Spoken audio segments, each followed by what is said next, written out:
What if I told you that General Motors built their most controversial small block V8 not to compete with Ford or Chrysler, but to systematically destroy their own legendary 350 engine and fool an entire generation into accepting mediocrity disguised as progress?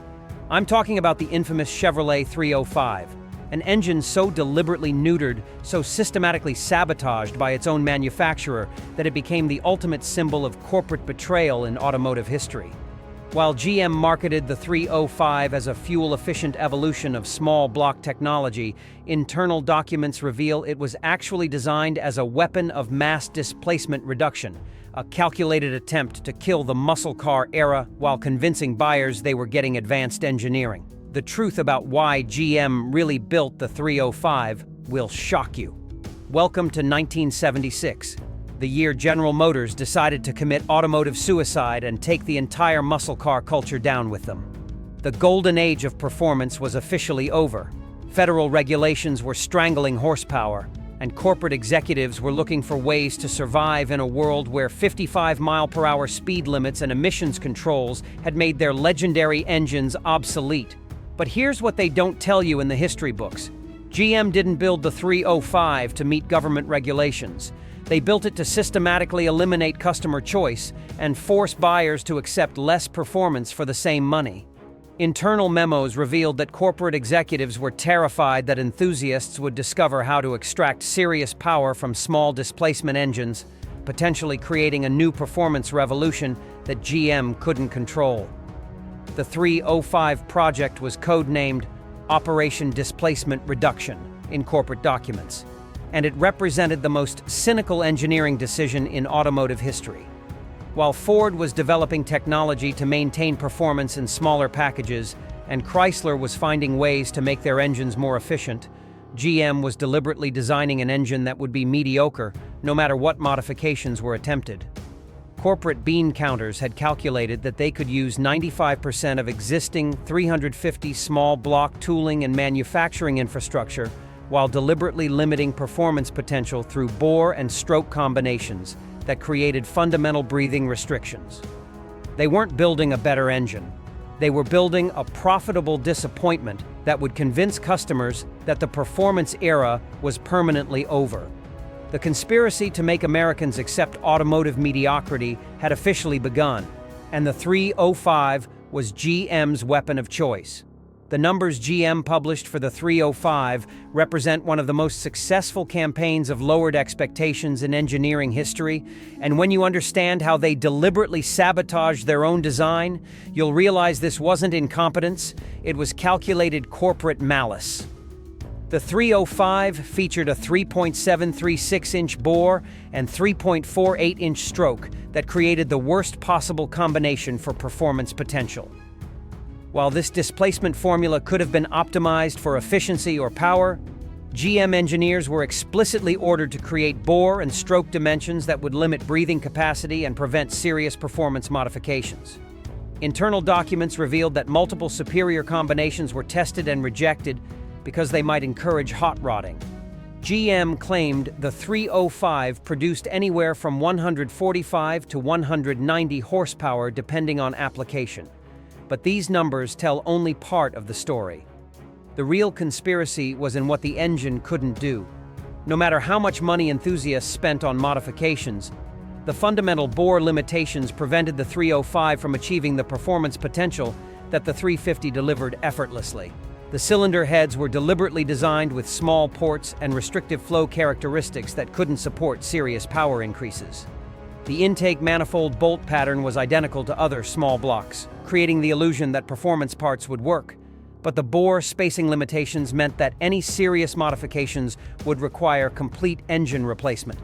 Most damning of all, internal GM dyno testing proved that the 305 could have been designed to produce 280 to 300 horsepower with proper engineering.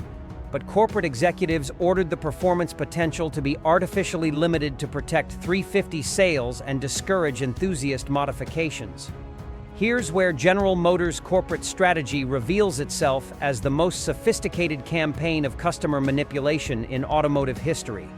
They didn't just build a mediocre engine, They created a systematic program to convince Americans that mediocrity was actually technological advancement. The conspiracy operated through carefully orchestrated marketing campaigns that positioned the 305 as advanced small block technology, when internal documents prove it was deliberately primitive. GM equipped the 305 with the most restrictive emissions equipment available while claiming these limitations were necessary for modern efficiency standards. Meanwhile, they were secretly developing high-performance 350 engines for corporate executives and select racing teams that proved superior power and efficiency were entirely possible. Corporate executives made the calculated decision to sacrifice customer satisfaction to protect their most profitable engine lines. Internal memos revealed that GM was terrified the 305 might be too successful.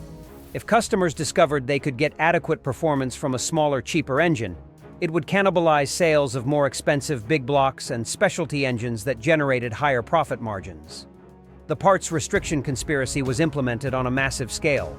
GM deliberately made high-performance components incompatible with 305 applications, steering customers toward complete engine swaps rather than modifications.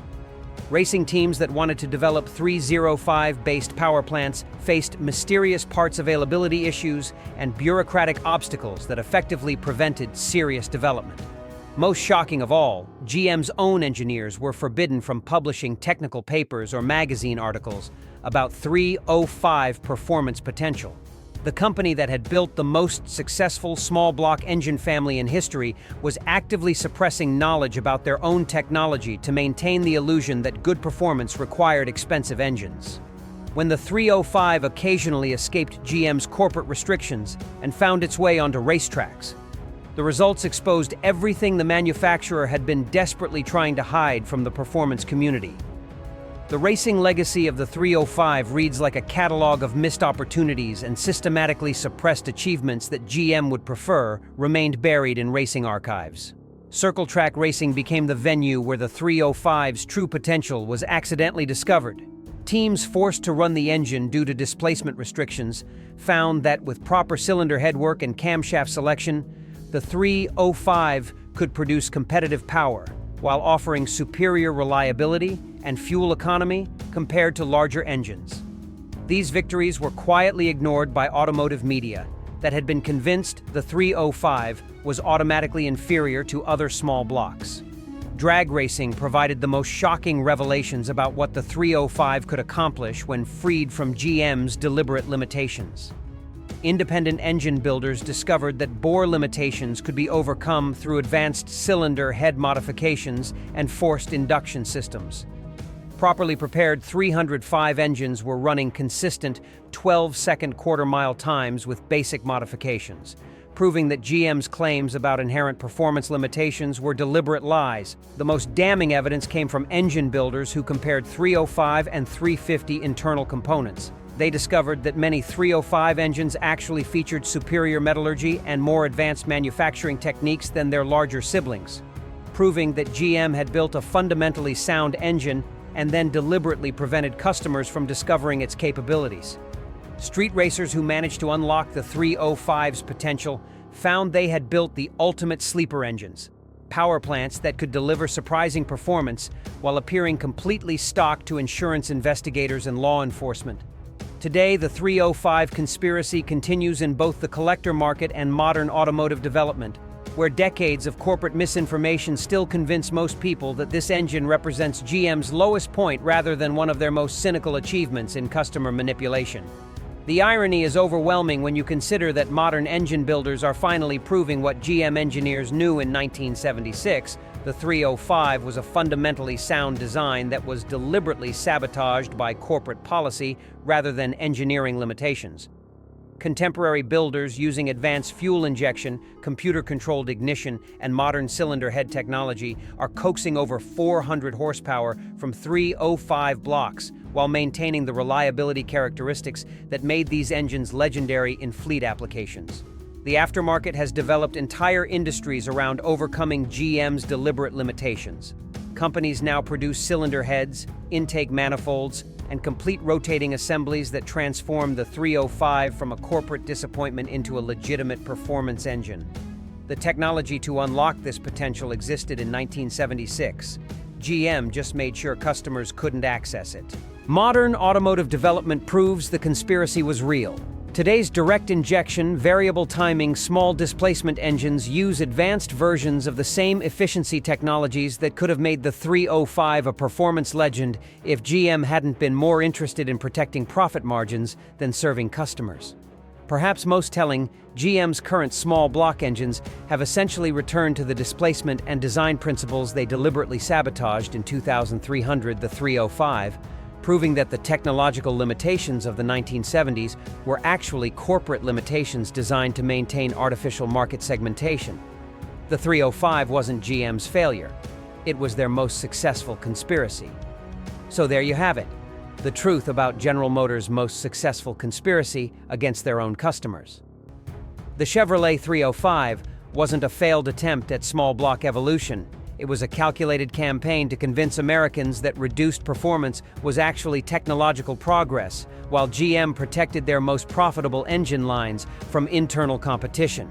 Hit that subscribe button right now because next week I'm exposing the Chrysler 446 pack cover-up they never wanted you to discover.